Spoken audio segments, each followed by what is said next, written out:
For a long time, if you went to the library in Wilmington, North Carolina, there was one thing you weren't allowed to research. We were refused. We were rejected by the librarian. When I asked about or inquired about 1898, they wanted to know why. I was told that, yes, they had something, but they kept it under lock and key.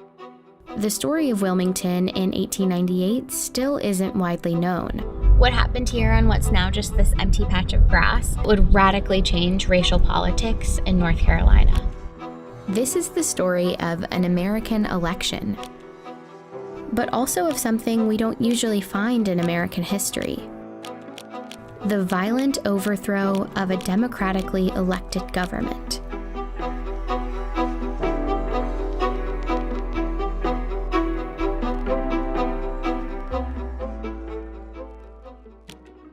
In the late 1800s, Wilmington, North Carolina was the state's largest city. It had a majority Black population, and historians today describe it as a rarity in the post-Civil War American South. Wilmington, prior to November 1898, was what the New South could be at the cusp of the 20th century. There was an unusual degree of Black prosperity.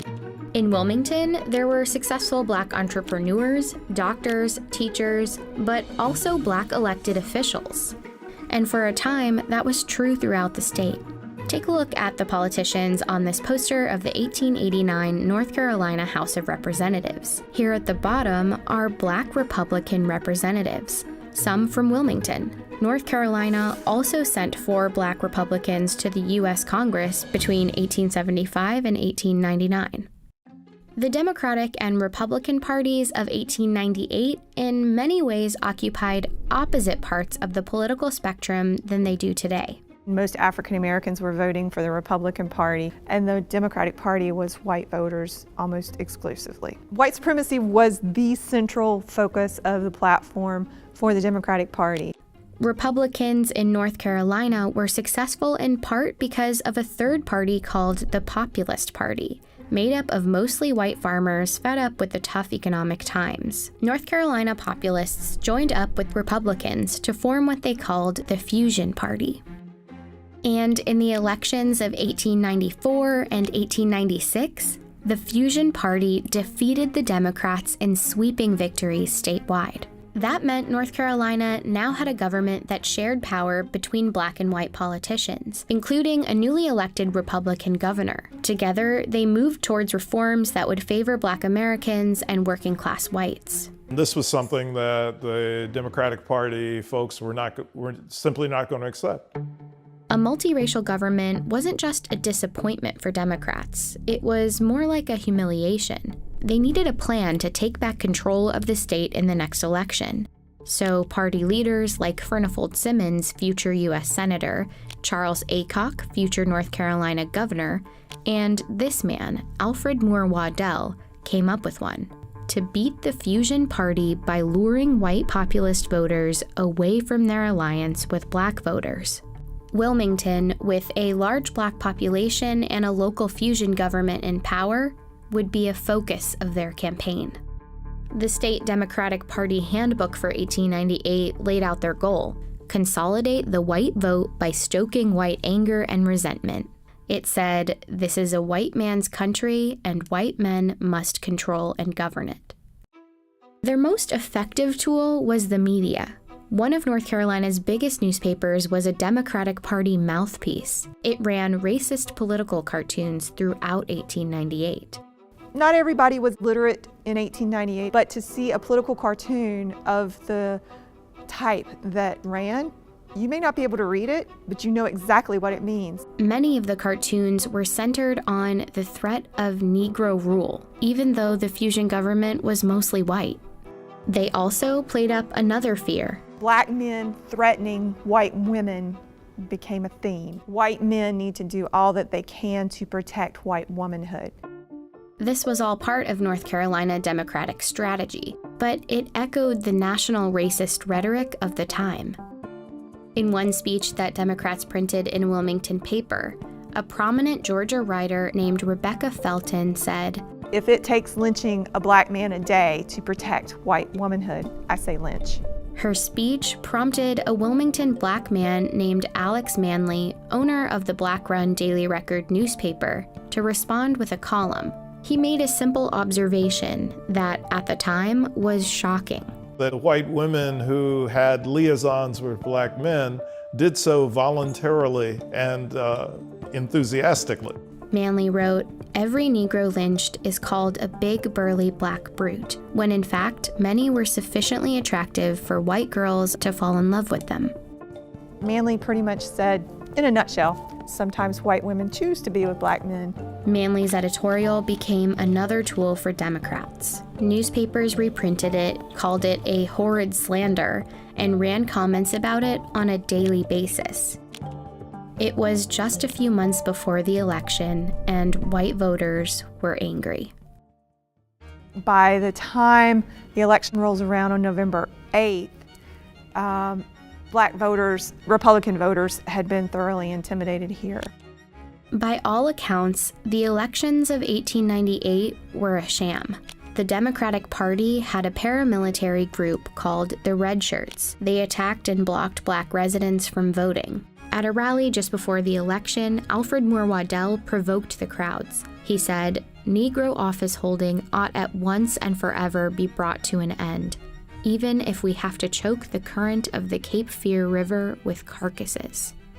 The votes were counted, and the Democrats won. Democratic candidates won every seat they had a candidate up for election in. But some local fusionist politicians remained in power because their seats hadn't been up for re-election, like the white Republican mayor and the Board of Aldermen.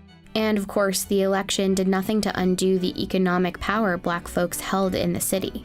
The Democrats had won the election, but their goal of total white supremacist control remained out of reach. And so they engineered what was essentially a coup d'etat. The day after the election, at a gathering for white men in Wilmington, the Democrats unveiled a document called the White Declaration of Independence. It contained an ultimatum. Cynthia Brown, whose descendants were in Wilmington back in 1898, is a historian at her church where there's a preserved copy of the declaration from the next day's newspaper. "We will no longer be ruled and will never again be ruled by men of African origin." They would strip black men of voting rights. They would give white men a large part of the employment heretofore given to black men. And as for Alex Manley, "We demand that he leave this city forever within 24 hours. The next morning, hundreds of white men marched to the offices of the Daily Record. Manley was gone. He had fled to save his own life. They set the Daily Record building on fire. This is where it once stood. Once the white leadership destroyed Alex Manley's printing press, they destroyed one way in which the African American community in Wilmington could organize itself and keep itself informed. At City Hall, the mayor and Board of Aldermen were forced out. There's 200 armed men in City Hall at the time. They didn't do it of their own free will. And as they resigned, a new member selected by the Democratic Party was voted into office. Waddell, who once threatened to fill the Cape Fear River with black bodies, was the new mayor of Wilmington. Meanwhile, the mob had grown to about 2,000 men, and the violence spilled into the streets. In these photos, X's mark where the first black residents were killed. The stories are that they were dumped into the river, and there are varying stories about how many people were killed. I see 40 to 60 clearly as fatalities as a result of the violence, but I think it was higher. Many black residents hid for days in the swamps and the wooded cemeteries in the city, including Cynthia's great-grandmother. And thousands of other residents fled Wilmington, never to return. Shortly afterward, Democrats printed booklets celebrating a glorious victory, and in the newspapers depicted black residents as the instigators. This image is a gross misrepresentation of what actually happened during 1898. You know, what you see is African American men with guns, not white men with machine guns. The city never regained its black majority population. Jim Crow laws like literacy tests and poll taxes that prevented black people from voting were immediately enacted, and Wilmington's spirit of black opportunity was crushed. Black political representation in the state was over. It would be 90 years until North Carolina elected its next black Congress member. Wilmington did a really great job of covering up a very dark past for a very long time. Over the years, the textbooks on North Carolina's history have struggled to accurately describe what happened in 1898. This one from 1933 says the situation was unfortunate for both races. And this one from 1978 doesn't have that much more detail. But they both praise Charles Aycock, a politician who helped perpetrate the riot. They say he had a keen mind and a kind heart, and that, in fact, he was one of the best friends that the colored people had in the state. It's a legacy that North Carolina has yet to fully undo. The names of the perpetrators are on Wilmington's school buildings and city parks. But the legacy is also bigger than those names.